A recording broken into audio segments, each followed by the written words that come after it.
Najua nimekuwa nikiwaeleza Wakenya kwamba kuna tofauti kubwa ya wale watu ambao wako kwa towns na kwa cities na wale ambao wako mashinani kwa villages. Kwa sababu wale ambao wako kwa towns wengi wao wana complain.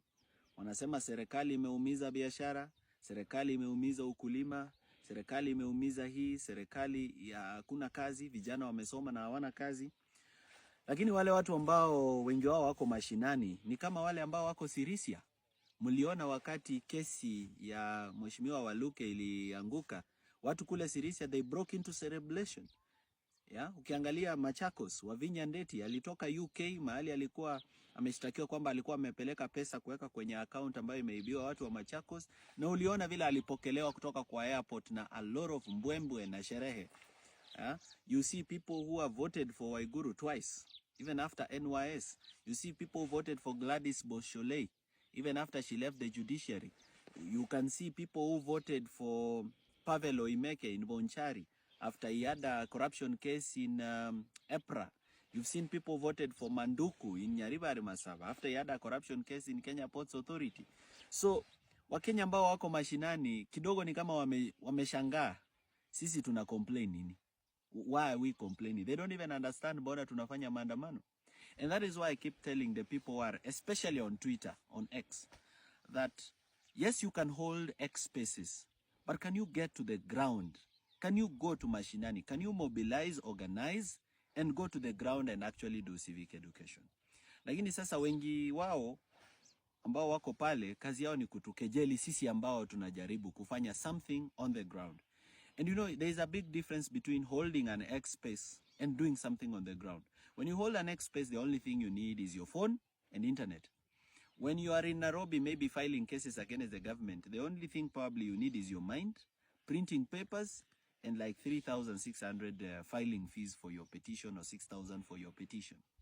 So you cannot compare the cost of, you know, doing those things there versus somebody who is traveling around Kenya.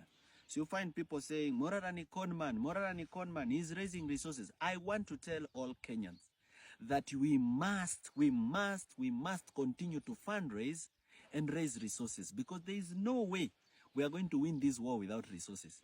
Iyo haiwezekani. It is not possible. For example, mimi nikizungukanga Kenya a whole day, for example, tuseme nitoke Kericho Green Stadium, niende barabara ya Chebunyo kwa Bomet, nitoke Chebunyo niende Bomet Stadium, nitoke hapo niende Fire Station, nitoke hapo niende kule kwa Governor's Office, nitoke hapo niende Mulot. If I do that circle the whole day, I do more than 400 kilometers or 500 kilometers. Hiyo ni full tank. That's 18,000. Hata kama niko na pesa, nikifanya hivyo siku 3, 4, 5, imeisha. Na ninawacha. But because I've been supported by Kenyans wananitumia mafuta, sijai shindwa kuenda kwa ground. And by the way, this week I'm resuming the Vampire Diaries. So we're going back to the ground to do the Vampire Diaries. And that is very important, so that we go to the ground and do civic education. And I want to encourage all Kenyans.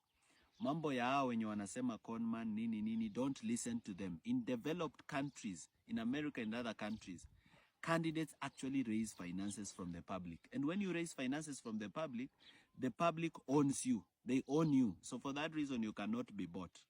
So let's continue to do that. And those who have not asked for resources, we also need to ask where they are getting resources. Kama kuna mtu anafanya kitu kubwa na hajatuomba resources, we need to be very questionable. Inafaa tuulize, is this person funded by NGOs? If he's funded by NGOs, what is the interest of these NGOs? Is this person funded by politicians? If he's being funded by politicians, what's the interest of these politicians who are funding this person? Is this person funded by billionaires? If billionaires are funding this person, what's the interest? So we who are raising money from Kenyans, 10 bob, 100 bob, 1,000, let's keep doing it. Let nobody discourage us. Let nobody insult us. Let nobody kill our spirit. As we talk about financial accountability, let us also remember that financial accountability begins with registering a corporate bank account. And a corporate entity, it cannot be a public benefit organization, because this is not NGO work. This is a political problem, political solution. It cannot be a CBO, because a CBO is too small, it's based on a community. It cannot be a public liability company or a private limited liability company, because this is not a for-profit work. Hii si kazi ya faida, si biashara. So for that reason, a political problem, you can only form one type of organization, and that type of organization is political party. Now, some of these people are telling me, usiregister political party, usiregister political party. Ukienda kwa register political parties, there are more than 15 applications from last week and last week part 1. More than 15 people have attempted to register political party. So uko online wanasema don't register, but on the ground they are registering. Mimi ni wivu tu. This is what I want to tell those people who are demanding for financial accountability.